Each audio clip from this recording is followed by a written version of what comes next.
దేవునామన మహిమ కలుగును గాక. దేవుని యొక్క ఆరోపణ సంఘకాల ముగింపులోకి మనం వచ్చాం. అదే ఎఫెసు సంఘకాల ముగింపులోకి మనం వచ్చాం. దేవుని యొక్క ఆరోపణ అయినను మొదట నీకుండిన ప్రేమను నీవు వదిలితివని నేను నీ మీద తప్పు ఒకటి మోపవలసి ఉన్నది. గ్రంథాలలో ఉన్న ప్రతి వాళ్ళు చూడండి, ప్రకటన గ్రంథం 2వ అధ్యాయం 4వ వచనం. అంతేనా? అలాగే ఉందా అక్కడ? అయినను అయినను అన్న పదం ఎందుకు రాశారు? అది మొన్న చెప్పుకున్నాం. నీ సహనమును, నీ క్రియలను, నీ కష్టము నేను ఎరుగుదును. అంటే నీవు నా జ్ఞాపకంలోనే ఉన్నావు, నేను మర్చిపోయిన మట్టుకు నువ్వు అనుకోద్దని ప్రభు సంఘంతో మాట్లాడుతున్నావు. అయినా కానీ నీకు సహనం ఉంది, క్రియలు ఉన్నాయి, ఇంకోటే ఉంది, అన్నీ చేసావు. కానీ ఒకటి ఏంటంటే నీవు మొదట ఉన్న ప్రేమను వదిలితివి. అంతేనా? చెప్పారు కదా, దీని గురించి మళ్ళీ వెనక్కి వెళ్ళను. మొదటి ప్రేమ చాలా బాగుంటుంది, డీప్గా. తర్వాత చేదు మొదలవుద్ది, దూరం మొదలవుద్ది, ఎడమొఖం పెడమొఖం మొదలవుద్ది. హల్లెలూయా. కనుక సంఘకాలం గురించి మాట్లాడినప్పుడు మనము భక్తిలోకి వచ్చిన కొత్తలో ఎలా ఉంటుందంటే వీర కార్యాలు చేయాలని ఉంటుంది. మంచి ఏం చేద్దే, గుళ్ళోకి వెళ్తే అన్ని సప్పడుతున్నాడు, ఎవరో ఒకళ్ళు ఆగుతుంటే అలా అనిపిస్తుంది. తర్వాత ఆ వేడి మెల్లగా చల్లారిపోతుంది. కనుక ఏ సంఘ కాలంలో కూడా ఒకే విధంగా ఉంటుందని మనము అనుకోకూడదు. అంతేనా? అయినను మొదట నీకుండిన ప్రేమను నీ వదిలితివని నేను నీ మీద తప్పు ఒకటి మోపవలసి ఉన్నది. ఎంత చక్కగా దేవుడు నేరం వేసేస్తున్నాడు చూడండి మనం. అవునా? దీన్ని ఇంకొక రకం చెప్పాలంటే భర్త భార్య మీద నేరం వేస్తున్నాడు. అసలు నేరం ఎవరయ్యాలి? అంతే కదా. అన్నయ్య గారు పట్టించుకోవట్లేదు, ఈ మధ్య ఏదేమన్నా తేటలేదు అని స్త్రీలు వేయాలి నేరం. కానీ ఎవరు వేస్తున్నారు? అన్నయ్య నేను అన్నీ పట్టుకొస్తున్నాను, నేను సరిగా వండి పెట్టట్లేదు. అంతేనా? సమయానికి ఏమి సాళ్ళ పాళ్ళ చూడట్లేదు అన్నట్టుగాను దేవుడు అనగా భర్త సంఘమును అనగా భార్యను నేరం మీద నిలబెడుతున్నాడు. ఇదిగో సంగమా, నీవు మొదట ఉన్న ప్రేమను వదిలితివి. సంఘం చేసిన తప్పేంటి అర్థమైందా? సంఘానికి మొదట్లో ఉన్న ప్రేమ లేదు. ఎప్పుడు ఒకలాగే ఉండాలి కదా, అన్యోన్యత ఎప్పుడు ఒకలాగే ఉండాలి కదా. కానీ కాలాన్ని బట్టి మార్పులు వస్తూ ఉన్నాయి. దీన్ని అర్థం చేసుకునేటువంటి ఒక గ్రహింపును కలిగి ఉండాలి. అదేమనగా ఆత్మ ఎఫెసులో ఉన్న మూల విశ్వాసులతో మాత్రమే మాట్లాడట్లేదు. కానీ ఆత్మ ఎవరితో మాట్లాడట్లేదు? ఒక సంఘంతో మాట్లాడుతుందా? సంఘములతో. పడుకున్నారా? సంఘాలన్నిటితో దేవుడు మాట్లాడుతున్నాడు. ఏమని? ఈ వర్తమానము ఇంకా ముందుకెళ్తుంది. ఆత్మ ఎఫెసులో ఉన్న మూల విశ్వాసులతో మాత్రమే మాట్లాడటం లేదు. కానీ ఈ వర్తమానము ఆ మొత్తము కాలమును అనగా సుమారు 120 సంవత్సరములకు సంబంధించినది. 120 సంవత్సరాలకి సంబంధించింది. ఈ వర్తమానం ఆ మొత్తం కాల వ్యవధిలో ఉన్న తరములకు సంబంధించింది. 120 సంవత్సరాలంటే ఎన్ని తరాలు ఉన్నాయి? 3 తరాలు ఉన్నాయి. ఈ సంఘకాలంలో ఉన్న తరాలన్నిటికీ కూడా ఏమి చెందుతుందంట? ఈ వర్తమానం. మళ్ళా చదువుతున్నాను. ఈ వర్తమానము ఆ మొత్తం కాలమునకు అనగా సుమారు 120 సంవత్సరాలకు సంబంధించింది.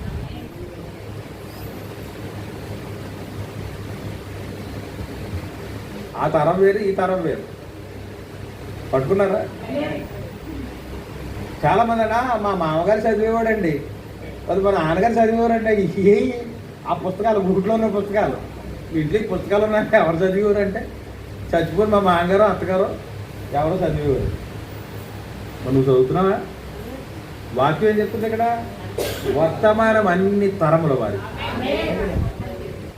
హల్లెలూయా. మనం చేద్దామా? ఈ వర్తమానము ఆ మొత్తం కాలమునకు అనగా 120 సంవత్సరములకు సంబంధించును. ఈ వర్తమానము ఈ మొత్తం కాల వ్యవధిలో ఉన్న తరములకు సంబంధించింది. ఇప్పుడు ఒక మాట, చరిత్ర దానికి అదే పునరావృతమగు. ఏంటంటే చరిత్ర దానికి అదే పునరావృతం అంటే మొదటిది మళ్ళీ తిరిగి. కారణం ఏంటంటే ఇప్పుడు వైద్యులు చెప్తున్నారు, మీ రోగాన్ని బట్టి ముందు డాక్టర్ వెళ్ళగానే ఏమడుగుతుంది తెలుసా? ఏ పాత్రలో వండుతున్నారు మీరు? అర్థమైందా? అవి ఏమైపోయాయి? దీనికి ముందే ఉండేవారు స్టీల్ పాత్రలో ఉండేవారు, అవునా? దానికంటే ముందు ఎక్కడికి వెళ్ళేవారు? మట్టి పాత్ర. ఇప్పుడు మళ్ళీ మా అక్కడికి వస్తుంది, మళ్ళీ మట్టి పాత్రలు వస్తాయి, వచ్చే ఉన్నాయి ఆల్రెడీ చాలా వరకు కదా. కొంచెం రంగు మార్చారు అంతే. మరి కొంచెం ఫాస్ట్ కల్చర్ కాబట్టి మట్టి కొంచెం రంగు వేసి. కొండ బిర్యానీ అక్కడ మట్టేనా చూసారా? అలా చరిత్ర పునరావృతం అవుతుంది, మళ్ళీ మొదటి స్థితికి వస్తా ఉంది. పూర్వకాలం నా వయసు కాడి నుంచి చెప్తాను నేను. మా వయసులో అంటే ప్యాంట్ వేసి వయసు 9వ తరగతి నుంచి నేను ప్యాంట్ వేయడం మొదలెట్టాను. నేను 9వ తరగతిలో ప్యాంట్ మొదలెట్టేసరికి బెల్లబాటం బెల్లబాటం. మీకు పెద్దోడికి అర్థం అవ్వాలంటే ఎన్టీ రామారావు గారు ప్యాంట్లు ఎలా ఉంటాయి, దాన్ని నడుస్తుంటే మూవీ అనమాట. ఆ బెల్లబాటం చూపించారు, అన్ని మాట్లాడితే కాళ్ళు ఎత్తి యాక్షన్ చేయించేవారు ఈ రోజు. బెల్లబాటం. ఆ బెల్లబాటం కాడి నుంచి ఇక మధ్యలో చాలా వచ్చాయి కానీ అన్నీ చెప్పను. కానీ ఇప్పుడు పెన్సిల్ కట్ట, బ్యాగీ అయిపోయింది, బెలూన్ అయిపోయింది, బూట్ కట్టలు అయిపోయాయి, ఇంకా చాలా ఉన్నాయి. ఇప్పుడేంటి? పెన్సిల్ కట్ట అయిపోయింది అనుకుంటున్నారా? పెన్సిల్ కట్ట అయిపోయిన తర్వాత ఇప్పుడు బొక్కలు కట్టలు.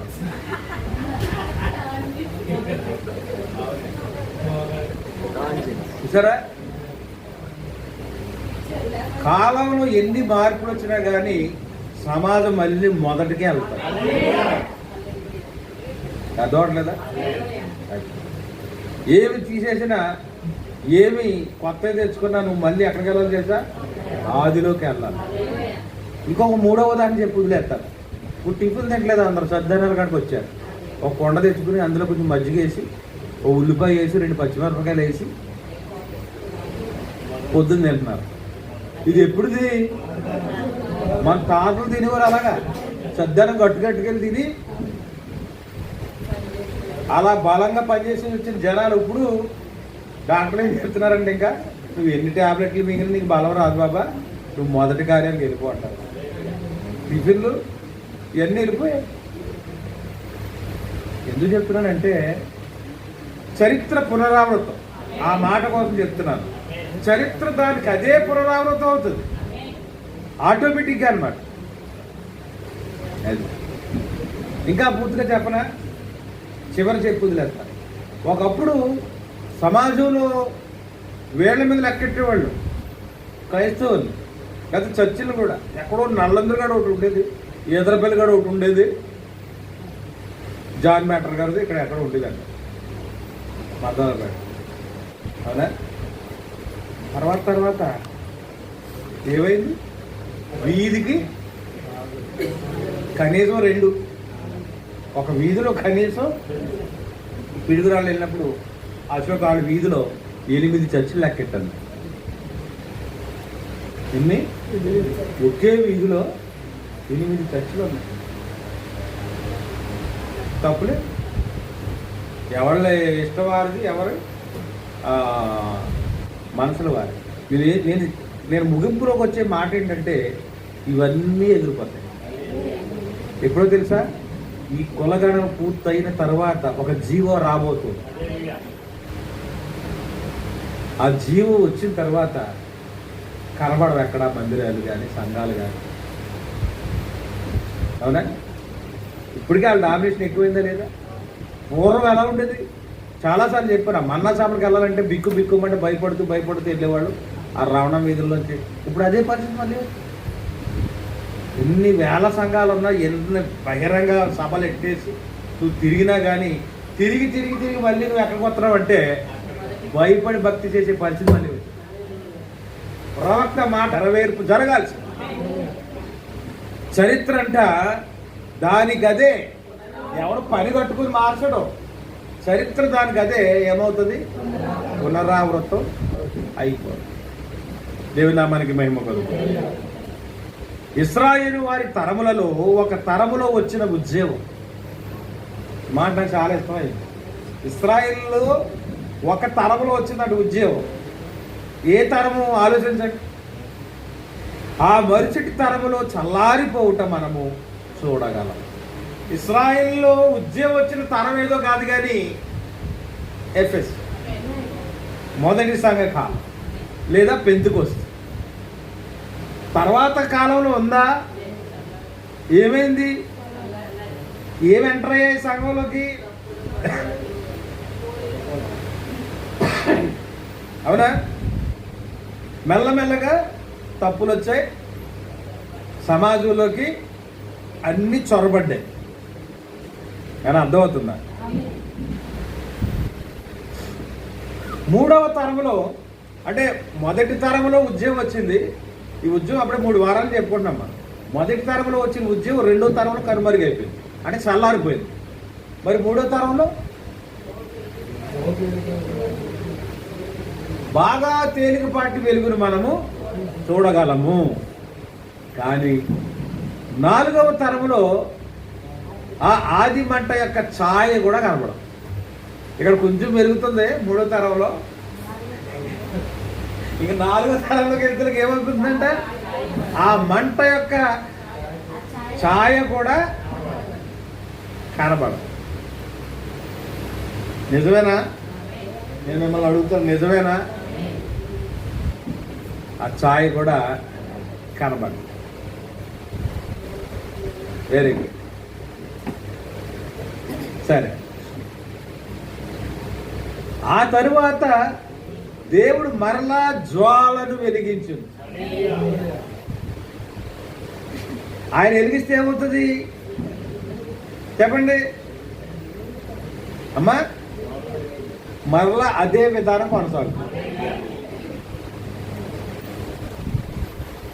ఏమన్నా అర్థం అవుతుందా? వెనకాల కూర్చున్న అమ్మలకి చల్లగా ఉందా?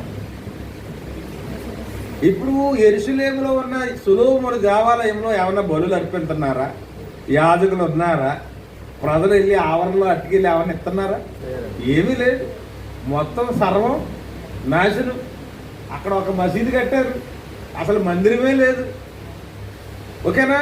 ఇప్పుడు మెల్లమెల్లగా దారులు తెరవబడతా ఉన్నాయి. దేవుడు ఎంత శక్తివంతుడు అంటే ఎంతకాలం వాళ్ళకి ఏమనిపించిందో తెలీదు. మొన్న ఆ బాంబులన్నీ అటుకెళ్ళి ఆ దేవాలయం మీద వేశారు. ఎవరు? ముస్లింలు ఎక్కడేశారు బాంబులు? చర్చి మీద, ముస్లిం దేవాలయం మీద. అంటే వాళ్ళ ఏలిని వాళ్ళ కంటిలో పడిపెత్తున్నాడు దేవుడు. అంటే అది కూల్చకొట్టే డబ్బులు కూడా ఖర్చు లేదు. ఇప్పుడు ఆ చేత కూల్పించేసి కూలిపోయిన తర్వాత ఏళ్ళు కట్టుకుంటారు. అర్థమైందా? అంటే ఇప్పుడు మళ్ళీ ఏం మొదలైతే అక్కడ అది మళ్ళీ అక్కడ ఏమవుతాయి? ఉద్యమం మొదలవుద్ది, బలులు మొదలవుతాయి, ఆరాధన మొదలవుతుంది, ధూపదీప నైవేద్యాలన్నీ మొదలవుతాయి. ఆ పాయింట్ అన్నమాట. 4వ తరంలో అది మంట చక్కగా ఛాయ్ కూడా కనపడని స్థితికి వస్తుంది. ఆ తరువాత దేవుడు మరలా జ్వాలను వెలిగించును, మరియు మరలా అదే విధానము కొనసాగుట చూచెదము. దేవునికి మనవలు లేరు. విన్నావా? దేవునికి ఎవరు లేరంట? మనవలు లేరు. పీటర్ గారు కొడుకే, చంటిబాబు కొడుకే. పీటర్ గారికి దేవుడికి ఎవరు లేరు? అందరూ కుమారులు కుమార్తెలే. అర్థమవుతుందా? పట్టుకున్నారా లేదా? దేవునికి కుమారులు లేరు, మనమలు లేరు, దేవుని కుమారులు మాత్రమే ఉన్నారు అను సత్యమును ఇది మరలా తేటపరుచుచున్నది. స్వాభావిక జన్మ వలన రక్షణ ఒకరి నుండి ఒకరికి సంక్రమించదు. ఒకరి నుంచి ఒకరు సంక్రమించేది ఏంటి? ఆస్తి. ఆస్తి, ఉబ్బసం, దగ్గులు కూడా అవి కూడా సంక్రమిస్తుంటాయి తల్లిదండ్రుల నుంచి పిల్లలకి. అలాగా అర్థమవుతుందా? కానీ ఏది సంక్రమించదంట? రక్షణ.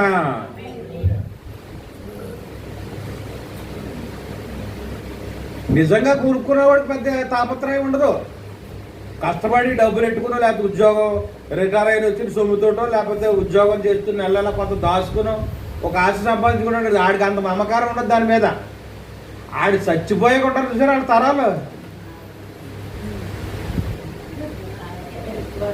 ఓయ్ బాబోయ్,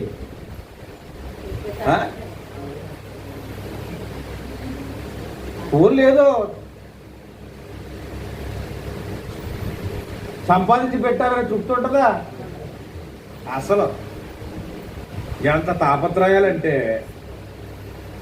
భయంకరమైనటువంటి పరిస్థితులు అనమాట. ఇవి ఎక్కడొచ్చేస్తాయి? డబ్బు పెట్టి కొనుక్కున్నాడు, ఇది రాదంటే బాగుంటుంది. పితరుల నుంచి వచ్చింది కూడా నీకేంటి? హక్కు ఉంది, నీదే, అనుభవించు, తప్పులేదు కదా. అయ్యో బాబాయ్, కోడిని కూడా రానివ్వరు. కోడి, ఇప్పుడు కోళ్ళు లేవనుకోండి, అవి వెళ్ళిపోయాయి. కోళ్ళు కూడా లేవు, కుక్కలు కూడా లేవు, ఇంకా కాకిని కూడా గోడ మీద వాళ్ళనివ్వరు అనమాట. ఆ తరంలో లేవా మనం? ఉన్నామా లేమా? కనుక దేవునికి మనమలు లేరు అని సత్యముని ఇది మరలా తేటపరుచుచున్నది. మనవలు లేరు అని ఎందుకు రాశాడో తెలుసా? మనవడు ఉంటే తాత ఆస్తి మీద పెత్తనం ఎలా ఎంతాడు? అర్థం చేసుకోండి వాక్యాన్ని. అందుకే మనవలు లేరు. కానీ కొడుకులు పెత్తనం చేయరు. తెలుసా సంగతి మీకు? ఎరాబాయ్, నువ్వు పెత్తనం చేయడానికి సరిపోవు, కానీ నీ కొడుకులు ఎర్రగా తీసేస్తారు. మళ్ళీ ఎవడన్నా మాట్లాడాడంటే అక్కడ ఎందుకు చెప్తున్నానంటే మనవలకు ఉంటుంది ఆ అధికారం. అవునా? 20 ఏళ్ల పాటు అది అది కనీసం దాని నుంచి ఎవడ చూడడం. ఓ 3 సెంట్లు భూమి ఉందనుకో, 20 ఏళ్ల పాటు అక్కడికి వచ్చినోడు కానీ చూసినోడు కాడు ఉండడు. సడన్గా వచ్చాడు ఎవడో, ఇది మా తాత అంటాడు, అంతే. అంతేనా? ఎవడైనా కాదనగలడా? ఎందుకంటాడు? వారసు. దేవుని నామానికి మహిమ కలుగు. ఇందులోంచి దేవుడు మనకిచ్చే సత్యం ఏంటంటే దేవునికి మనమలు లేరు. అంటే నువ్వు ఏ విధం చేతనైనా కూడా నాకు వారసత్వంగా వచ్చిందని నువ్వు గర్వించడానికి వీలు లేదు. కానీ ఈవేళ క్రైస్తవుల చుట్టూ అదే గర్వం ఉంది. మా తాత బాప్టిస్టు సంఘ పెద్ద, మా ముత్తాత అమలాపురానికి క్రైస్తవత్వాన్ని తెచ్చాడు. వీళ్ళ మానవలేదు. ఇలా వాగేవాడు అందరూ తెలుసా? మానవులు. కానీ వాక్యం ఏం చెప్తుందంటే దేవునికి మనవలు లేరు. రక్షణ అనేది అది నీకు నీవుగా సంపాదించుకోవాలి, కానీ తరతరాలుగా నీకు ఆ రక్షణ అనేది రాదు. హల్లెలూయా. అదే మరొకసారి చెప్పండి, నాకు చాలా ఇష్టమైంది మాట. దేవునికి మనవలు లేరు అని సత్యముని ఇది మరలా తేటపరుచుచున్నది. స్వాభావికమైన జన్మ వలన రక్షణ ఒకరి నుండి మరొకరికి సంక్రమించదు. అది ఒకరి తర్వాత ఒకరి దగ్గర సంక్రమించడానికి ఇది రక్షణ. ఆస్తి కాదు, లేకపోతే ఇంకోటి కాదు. రక్షణ అనేది పీటర్ గారు అంత భక్తి చేశారండి అని చెప్పుకోవడానికి ఆయన భక్తి ఒక కొలమానంగా ఉంటుంది తప్ప అందులో పిసరంత కూడా నాకు రాదు. అర్థమవుతలేదా? ఇంకేమైనా ఆయన భక్తిని చూసి నేను ఏమైనా నేర్చుకుని దాన్ని వెంబడించి నేను ఏదైనా పట్టుకొని ప్రభు కొరకు జీవిస్తే అది నా ఆస్తి అవుతుంది. అంతేనా? లేకపోతే ఏంటంటే పలానా పీటర్ గారు అబ్బాయి చెప్పుకోవడానికి తప్ప ఇంక దేనికి పనిచేయదు. ఓ గౌరవం ఉంటుందేమో తప్ప ఈ గౌరవం మనల్ని అక్కడికి నడిపించదు. దేవునికి స్తోత్రం చెప్తావా? కనుక రక్షణ అనేది ఎవరికి వారికి ఏంటది? ఆ ఇండివిజువల్ అంటే స్వతంత్రంగా మీకు మీరు పొందుకోవాల్సింది తప్ప అది వంశపారంపర్యంగా మాత్రము రక్షణ అనేది మటుకు రాదు. హల్లెలూయా. ఇది వంశపారంగా రాదన్నది ఎంత సత్యమో ఇది కూడా అంతే సత్యము. అపోస్తలులు కూడా వంశపారంపర్యంగా రారు. అర్థమైందా? అపోస్తలులు కూడా మన సంఘం పేరు అపోస్తలుల సంఘం. అలాగని అపోస్తలుల యొక్క శక్తి భక్తి మనకు వచ్చేది అదవుతుందా? ఆ విధానంలో మనం ఉంటాం, ఉండి ఆ శక్తిని ప్రభావాన్ని మనం పొందుకుని మనం స్వాధీనం చేసుకోవాలి తప్ప కానీ అది ఆటోమేటిక్గా రాదు. అర్థమైందా? కనుక అపోస్తలుల క్రమము వంశపారంపర్యంగా రాదు. మొదటిది రక్షణ రాదు, రెండవది అపోస్తలుల క్రమం కూడా నీకు వంశపారంపర్యంగా సంక్రమించదు. ఇప్పుడు అర్థమైనట్లుంది. వాక్యంలో అది లేదు. నిజంగా తిరిగి జన్మించిన విశ్వాసిగానే నీవు ప్రారంభించవలసి ఉన్నది. అర్థమైందా?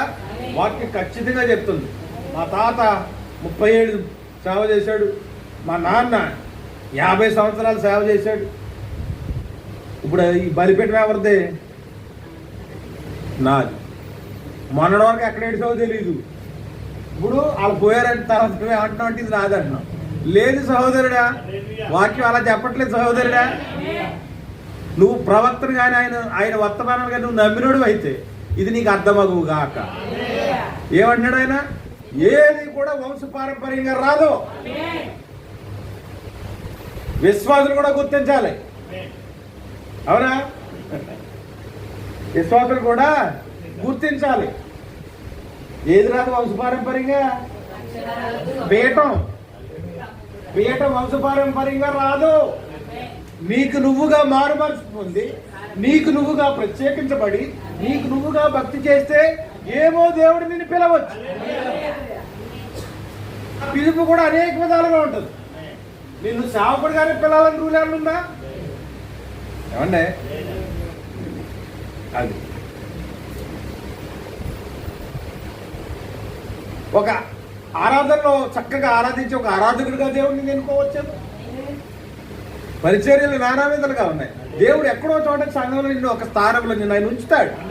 నేను దేవుని పట్ల నీకున్న నమ్మకత్వాన్ని బట్టి ఆ కొలమానంగా నీకు ఇవ్వాల్సిన స్థానం ఆయన ఖచ్చితంగా సంఘంలో ఇచ్చే తీరుతాడు. హల్లెలూయా. నిజముగా మరొకసారి చదువుతున్నాను. నిజముగా తిరిగి జన్మించిన విశ్వాసిగానే నీవు నీ భక్తిని విశ్వాసమును ప్రారంభించవలసి ఉన్నావు. ఆ తర్వాత తరము కూడా అలాగే క్రైస్తవులుగా ఉందిరు అని మనము తలంచరాదు. నీకు అర్థమైందా? ఇప్పుడు నువ్వు చేస్తున్న భక్తి, నువ్వు చేస్తున్న త్యాగం, నువ్వు చేస్తున్న అన్ని విధాల క్రైస్తవ సమాజంలో ఉండాల్సిన తీరు తెన్నులన్నీ కూడా నీ బిడ్డలకు రావాలనే రూల్ లేదు. ఎవరిది వారిదే. అది రక్షణ సంకల్పం. ద ప్లాన్ ఆఫ్ సాల్వేషన్ ఎవరిది వాళ్ళదే సొంతం. హల్లెలూయా. కనుక తర్వాత వచ్చిన తరము కూడా అలాగే క్రైస్తవులుగా ఉందురని మనము తలంచరాదు. వారు ఆ శాఖ యొక్క పేరును మాత్రమే ధరించుకొందురు. ఓ పాస్టర్ గారు అంటున్నాడు, ఎంత సంపాదించాను, ఈడేమో బ్యాలెన్స్గా తిరుగుతున్నాడు. ఎవడో కొడుకు, ఒరే నీ అప్పులని తీర్చేతను వచ్చి నాతో ఉండంతే, నువ్వు అలాగుండు సంఘంలో. మిగతా వాళ్ళు అందరూ నిన్ను చూడాలి, గుర్తించాలి. సడన్గా వస్తే కొంతమంది ఒప్పుకోకపోవచ్చు. అంటే ఈయన తాపత్రయం అంతేంటి? ఈ పీఠం ఆయన తర్వాత ఎవరికి ఇచ్చాలి? ఇక్కడ వాక్యం ఏం చెప్తుంది? చెప్పండి. వంశ పారంపర్యం కాదు నాన్న. ఏది ఏమి నేర్పుతుంది? నీ అనుభవం ఏమి నేర్పుతుంది నీకు? మొన్న పోయిన బుధవారం చెప్పనుకుంటాను, నా కుమారుడు అయిన తిమోతి అన్న. నీకు నిజంగా నీ తర్వాత ఒకరిని నువ్వు నిలబెట్టుకోవాలనుకుంటే, నీతో ఎవరు వెంబడించి నీకు పరిచర్యలో నీకు పాలు పంచుకుంటున్నారో వాళ్ళకి ఆ స్థానం ఇవ్వడానికి నువ్వు ప్రయత్నం చేయాలి. దేవుని నామానికి మహిమ కలుగుతుంది. అది దేవుడు ఎవరిని చూస్తాడో తెలుసా? నమ్మకస్తులైన వారి కోసం కనిపెడతాడు. అంటే అర్థం ఏంటి? పాస్టర్ గారు కొడుకైనంత మాత్రాన, అవునా, బిషప్ గారు మానవుడైనంత మాత్రాన రాదు. ఏమి రాదు? పీఠం రాదు. అర్థమవుతుందా? దేవుడు నాకు ఆ గ్రహింపించాడు కాబట్టి నా సొంత పురాదులు నేను నిర్మించుకుంటున్నా.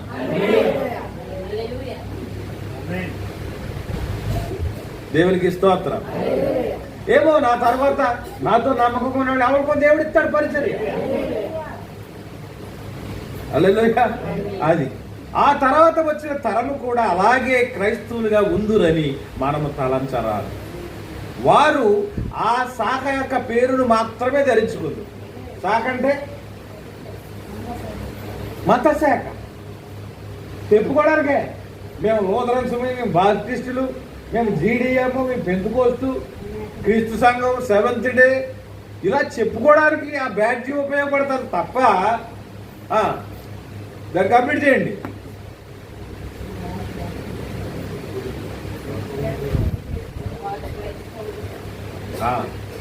వారు క్రైస్తవులుగా ఉందని మట్టుకు తలంచరా. వారు ఆ శాఖ పేరును మాత్రమే ధరించుకున్నారు. ఇప్పుడు వారు బాప్టిస్టులు గాను, మెథడిస్టులు గాను మొదలగు వారి గాని ఉందురు.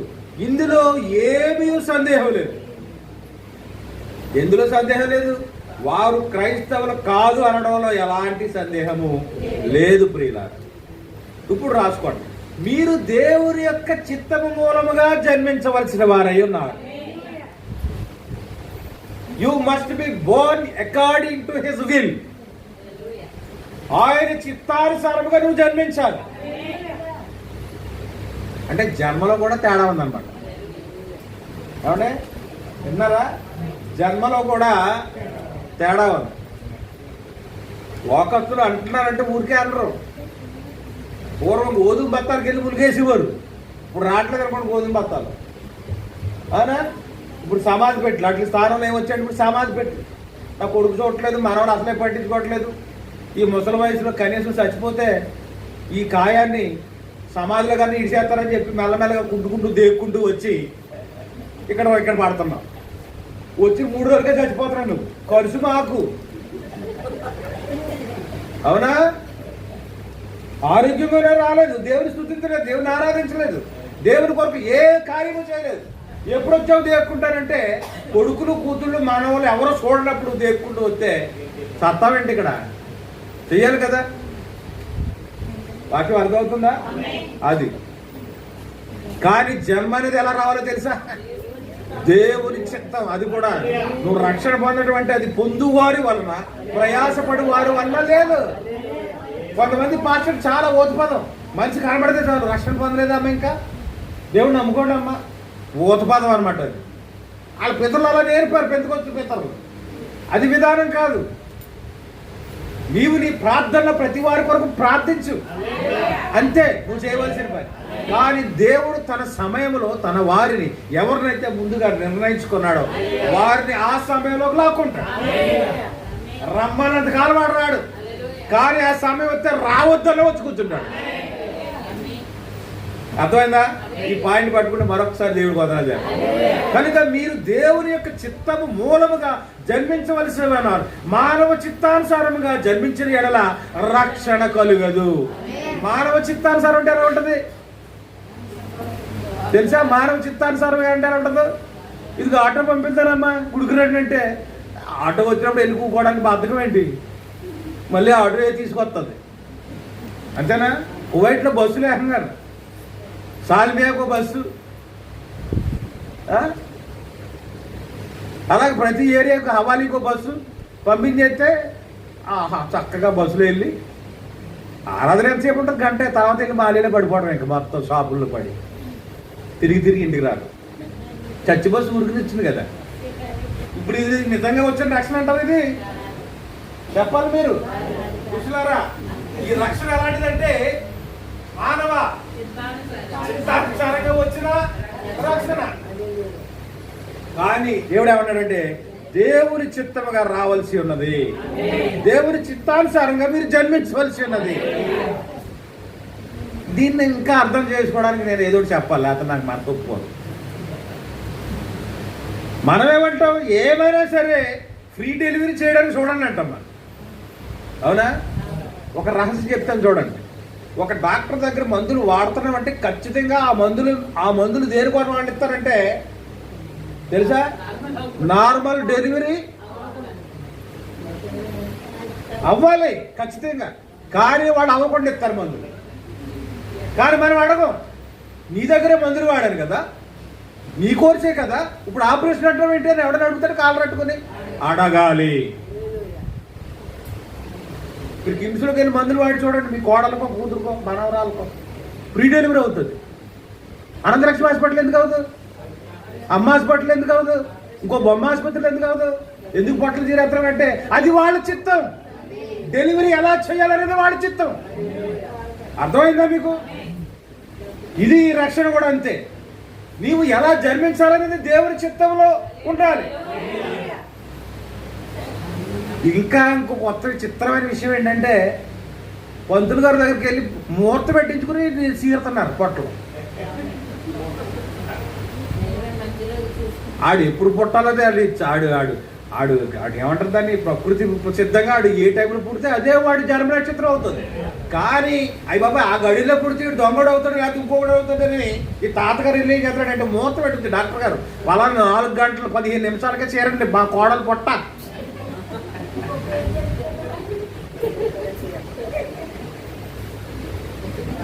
అర్థమవుతుందా? ఈ వారంలో అసలు మంచి ముహూర్తాలు లేవు, ఈ వారంలో మీరు జాయిన్ చేయకండి. డాక్టర్తో చెప్పేస్తున్నారు సరిగ్గా, ఈ వారంలో డెలివరీ చేయడానికి మంచి ముహూర్తాలు లేవని చెప్పారంటే పంతులు గారు, వచ్చే వారం జాయిన్ చేస్తామని అంటున్నారు. అంటే జన్మకు కూడా మన కంట్రోల్లో తీసుకుంటున్నాం. పూర్వం చెప్పండి, అది దైవ చిత్తానుసారంగా ఎప్పుడు కంటే అప్పుడు అంతే. ఒక గ్రామంలో ఒక స్త్రీ మరి పురుటినప్పుడు పడుతుంటే గ్రామం అంతా ఉత్కంఠతో ఉండేది. అవునా? ఆడవాళ్ళందరూ ఇలా ఇంటి చుట్టూ ఉండేవారు, ఎప్పుడు కంటదా కొంచెం తెలిసిన వాళ్ళు ఉంటే అక్కడ వేడి నీళ్ళు కాయటం అయ్యో రెడీ చేసుకుని ఉండేవారు మంత్రసాన్ని తీసుకెళ్ళి. అవునా? ఆ బిడ్డ పుట్టిందనగానే గ్రామం అంతా గొప్ప సందడి. పలానా వాళ్ళు కోళ్ళు, లేకపోతే పలానా వాళ్ళు కూతురు డెలివరీ అయింది, పిల్ల పుట్టిందని చెప్తే ఎంత సందడి. కానీ ఇప్పుడు మనం అనుకున్న టైంలోనే పుట్టాలంతే, సమస్య లేదు. ఇంకా ఎంత గట్టిగా ఎందుకు చెప్తున్నానంటే మరి పూడికి వాళ్ళ బాబు తీసుకెళ్తాడు కదా ఇంటికి, అమ్మాయి తండ్రి వాళ్ళ ఇంటికాడ డెలివరీ ఖర్చులు రాలే కాబట్టి ఇక్కడి నుంచి ఫోన్ చేస్తాడు, నువ్వు ఈ వారంలో నువ్వు డెలివరీ చేయడానికి వీలు లేదు, ఈ టైంలోనే అక్కడ పుట్టాలి. ఇప్పుడు ఈ జన్మ దైవ చిత్తానుసారమైన జన్మ చెప్పండి, అది మానవ చిత్తాంత. ఇప్పుడు అర్థమైంది కదా? ఇప్పుడు ఆత్మలోకి వస్తాను. మన రక్షణ కూడా కొన్ని మానవ ఒత్తిడుల వలన రక్షణ పొందుతా ఉన్నా. అవునా? కానీ వాడు మారితే అందులో ఉన్న అనుభూతి వేరుగా ఉంటుంది. అర్థమవుతుందా? కనుక వాడుగా జన్మించాలంటే ఏం చేయాలా? ఈ మందులు అందుకే ఈ మందులు ఎందుకు అనుకుంటున్నారు? పర్ఫెక్ట్గా 9 నెలల్లో గర్భంలో పిండం జాగ్రత్తగా ఉండి అన్ని పోషకాలు అంది కరెక్ట్గా క్రమంగా వాళ్ళు ఇచ్చే డేట్గా ఆటోమేటిక్గా పెట్టి బయటకు వచ్చేయాలి. అది మెడికల్ సిస్టమ్, అంతేనా? కానీ ఇప్పుడు అలా జరగట్లేదంటే కారణం ఏమిటంటే మనుషుల యొక్క ఆధీనంలోకి వెళ్ళిపోయించారు. ఆత్మను కూడా అంతే, శారీరకంగా ఎలాగో ఆత్మను కూడా అంతే. నువ్వు ఆ సంఘానికి వెళ్తున్నావా? అది కరెక్ట్ కాదు. ఇక్కడ పొందితేనే మీకు తెలుసా వర్తమానంలో కూడా రెండోసారి బాప్తీసం ఇస్తున్నారు. అసలు రెండోసారి బాప్తీసం ఎందుకమ్మా? అంతకుముందు సరేదని కాదని నువ్వు వర్తమానంలో బాప్తీసం తీసుకున్నావు. కానీ ఇప్పుడు దాన్ని ఇంకో మెట్టెక్కేహారేలా ఏంటంటే ఆ పాస్టర్ ఇచ్చిన బాప్తీసం కుదరదు.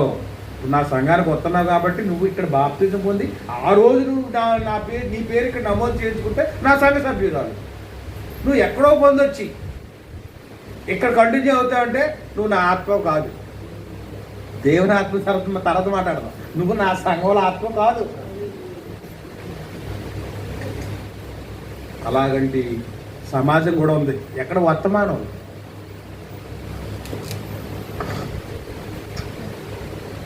మీరు దేవుని యొక్క చిత్తము మూలముగా జన్మించవలసిన ఉన్నారు. You must be born according to his will. ఎంత బాగుంటుందన్నమాట. ఆయన చిత్తానుసారంగా నువ్వు జన్మించాలి. నీ ఇష్టము నీ కష్టము అసలు ఎవరి ఒత్తిడి కూడా ఉండడానికి వీలు లేదు. బాప్తిసం ఇచ్చినప్పుడు గుండు లోతు నీటిలో అడుగుతావు. లాస్ట్ ప్రశ్న, ఎవరన్నా నిన్ను బలవంతం చేశారా? ఎందుకు అడుగుతావు ఆ మాట? ఎందుకు అడుగుతావు? ఇది నీ ఎవరైనా మీ అత్తగారో మీ ఆయన బలవంతమని తీసుకుంటున్నావా? నువ్వు కాదే. అది నీకు స్వతహాగా రావాలి, ఆ మారు మనసు. అప్పుడు మాత్రమే నీకు దాని యొక్క ఫలితం ఉంటుంది. దేవునికి స్తోత్రం. హల్లెలూయా. కాదుగా మానవ చిత్తానుసారంగా జన్మించిన ఎడల రక్షణ కలుగదు. అంటే పొడిపాపుగా వెళ్ళి తడిపాపుగానే వస్తావు, కానీ నీకు రక్షణ అనేది మట్టుకు ఏమాత్రం అంటుకోదు. అంతేనా?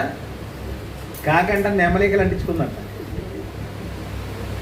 ఎంతసేపు ఉంటాయి నెమలికలు? ఎంత కొడుకుంటాయి ఉంటాయా అంటించుకుంటే? నీ అవునా? నెమలాగా డ్యాన్స్ కట్టేద్దాం అనుకుందంట. ఏమైపోయాయి? ఊడిపోయాయి. కనుక మానవ చిత్తానుసారముగా జన్మిస్తే రక్షణ కలుగదు. ఈ విషయాలను సంఘంలో చూడగలమా? మనం చూస్తున్నామా? మనం నేను చివరిగా చెప్పి ముగించే మాట ఏంటంటే, నీవు దేవుని చిత్తానుసారముగా జన్మిస్తే ఆ క్రియలు సంఘములో కనబడతాయి, అవి నీలో కనబడతాయి. కానీ మానవ చిత్తానుసారంగా జన్మించినట్లయితే నిరుపయోగమైన ఆ తోటపాలు అంటాడు చూసావా, యజమానితోటి నీరు దండగా ఎరువు దండగా ఈ భూమిలో సారం అంతా పీల్చేసుకుంటుంది, కానీ దీనివల్ల ఏ ఉపయోగం లేదంటాడు చూసావా.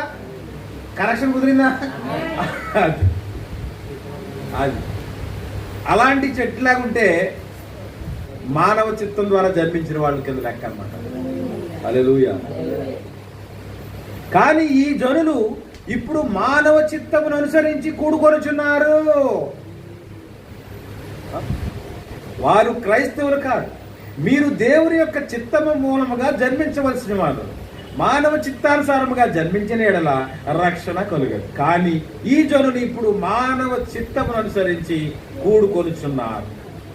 అందులో కొందరు దేవునితో సరిగా లేరని నేను చెప్పటం లేదు. అంటే అందరూ అలా ఉంటారని చెప్పట్లేదు ప్రవక్త. ఒక్క నిమిషం కూడా నేను ఆ మాట అనను. అలాగా మానవ చిత్తానుసారంగా జన్మించారు కాబట్టి వాళ్ళు ఫలాలు లేవని నేను ఒక్క మాట కూడా అలాగా అనను. కొంతమంది ఏంటంటే వస్తారు, అటెండెన్స్ ఎందుకు వెళ్ళిపోతారు. అలాగని ఏ కార్యాలు చేయరు. ఏ కార్యాలు చేయరంటే లోక కార్యాలు ఏమి చేయరు. వాళ్ళ పరిస్థితి ఏంటంటే వస్తారు, కూర్చుంటారు, వెళ్తారు. అంతేనా? అది చూడండి. నెక్స్ట్, అందులో కొందరు దేవునితో సరిగా లేరని నేను చెప్పట్లేదు. ఒక్క నిమిషం కూడా నేను ఆ మాట అనను. కానీ అది నిప్పు ఆరిపోయినది మాత్రమే నేను చెప్తాను. పేరుకి నిప్పు, కానీ అది ఆరిపోయింది నిప్పు. ఆరిపోయిందని ఎవరు నిప్పు అంటారా? బొగ్గు అంటారు. అంతేనా? నిప్పుకి ఆరిపోయిందని తేడా లేదండి. కానీ అది నిప్పు ఆరిపోయినదని మాత్రమే నేను చెప్పుచున్నాను. అది కూడా చదివి, వారు ఇంతకు ముందున్నట్లుగా మాత్రము లేరు. ఉన్నారంటారా ఇంత ముందున్నట్టుగా? ఏమండి, ఇంత ముందున్నట్టుగా ఎవరు లేకపోవడానికి కారణం ఏంటి? నిప్పు. ఇప్పుడు నిప్పు కాదు, వాళ్ళు తుప్పు. ఇప్పుడు వాళ్ళు నిప్పు కాదు కానీ తుప్పు. హల్లెలూయా. కనుక ఈ రాత్రి నేర్చుకున్న మాటలు ఎన్ని గుర్తున్నాయి మీకు నాకు తెలియదు, కానీ మనము దేవునికి మనవలం కాదు, ఫస్ట్ కుమారులు. హల్లెలూయా. దేవుని నామానికి మహిమ కలుగును కానీ. కనుక నిజముగా తిరిగి జన్మించిన విశ్వాసిగా నీవు నీ జీవితాన్ని ప్రారంభించవలసిన దానివై ఉన్నావు. సహోదరి సహోదరులు, ఎన్ని సంవత్సరాలు మీ భక్తి జీవితం నాకు తెలియదు, కానీ ఫర్గెట్ అబౌట్, దీని గురించి మర్చిపోండి. కానీ కొత్తగా జన్మించినాడు ఎలా ఉంటాడు అలాగే ప్రారంభించండి, తప్పు. ఈ సంఘం మొదట్లో ఏం చెప్పారు, వాళ్ళు అక్కడికి వెళ్ళిపోరు, వీళ్ళు ఇక్కడికి ఎదిగిపోరు, అవి వద్దు. మీకు దేవుడు ఇచ్చిన ఈ సమయంలో మనం మొదటి నుంచి వెళ్దామన్నా, ఇది ఇక్కడ ప్రవక్త మాట కరెక్ట్గా సరిపోయింది. దేనికి తొందర, దేనికి తొందర అబ్బాయా? ఆడు 1 నుంచి 2కి వెళ్ళాలి, 2 నుంచి 3కి వెళ్ళాలి, అది విధానం. 5 నుంచి 6 అయ్యాలి. పూర్వం ఇంటికి పచ్చిపోరాలు ఉండి, ఎందుకంటే కాన్వెంట్కి రికగ్నైజేషన్ ఉండదు, గవర్నమెంట్ అనుమతి ఉండదు. అందుకని ఏంటంటే 4వ తరగతి వరకు చదివించి ఇంటూ పరస్పరం ఎగరటం అనమాట. 6th క్లాస్లో వేసవకాలంలో పెడతారు. అది పచ్చిపోరం అంటే 6వ తరగతి. ఆ 6వ తరగతికి ఎంట్రన్స్ పరీక్ష రాస్తే అది పాస్ అయితే అప్పుడు 6వ తరగతి అడ్మిట్ చేసుకుంటాం. తీరా ఈ 10th అయిపోయిన తర్వాత ఏ పాలిటెక్నిక్ కనుక వెళ్తే వాళ్ళు ఏం అడుగుతారో తెలుసా? స్టడీ సర్టిఫికేట్ అడుగుతారు. అది ఎప్పటి నుంచి అడుగుతారు తెలుసా? 4వ తరగతి నుంచి అడుగుతారు. వీడు చదివింది 4వ తరగతిలో ఎక్కడ? గవర్నమెంట్ ప్రభుత్వ గుర్తింపు చదవలేని స్కూల్లో చదివాడు. ఎక్కడికి తెస్తాడు? చాలా సమస్య. అర్థమవుతుందా? 6వ తరగతి నుంచే రిజిస్టర్ కార్డు ఉంటాడు. మరి 4, 5 ఏమైంది? అర్థమవట్లేదా? కొంత ఎగిరిపోయింది అంటే జంపింగ్ చేయాలని ఇలా, అవునా? అది కనుక ఇప్పుడు సంఘాలు ఫెయిల్ అవడం గల ముఖ్య కారణం ఏంటో తెలుసా? కాలక్షేపాన్ని చెప్పుకొని వర్తమానంలో ఉంటాం, కానీ ఇందులో చాలా లోతైన సంగతులు. అర్థమవట్లేదా? సంఘాలు ఈవేళ విఫలమైపోవడానికి గల కారణం ఏమిటి అంటే, సంఘము పక్కనే సంఘం వెళ్ళడానికి కారణం ఏమిటంటే, ఆ సంఘములో ఉన్న విశ్వాసులు దేవుని చిత్తానుసారముగా జన్మించకపోవడాన్ని బట్టి. హల్లెలూయా. నేను అంటాను, దేవుడు అవమానపడకూడదు కదా, అందుకని నువ్వు ప్రార్థన సహాయం కోరినప్పుడు దేవుడిని స్వస్థపరిచాడు. అంటే నీ జీవితంలో ఆయన శక్తిని నీకు చూపించుకున్నాడు, ఆయన రుజువు చేపట్టాడు, ఆయన దేవుడు. అంత మాత్రం నువ్వు బాప్తిజం పొందాల్సిన అవసరం లేదు. అర్థమైందా?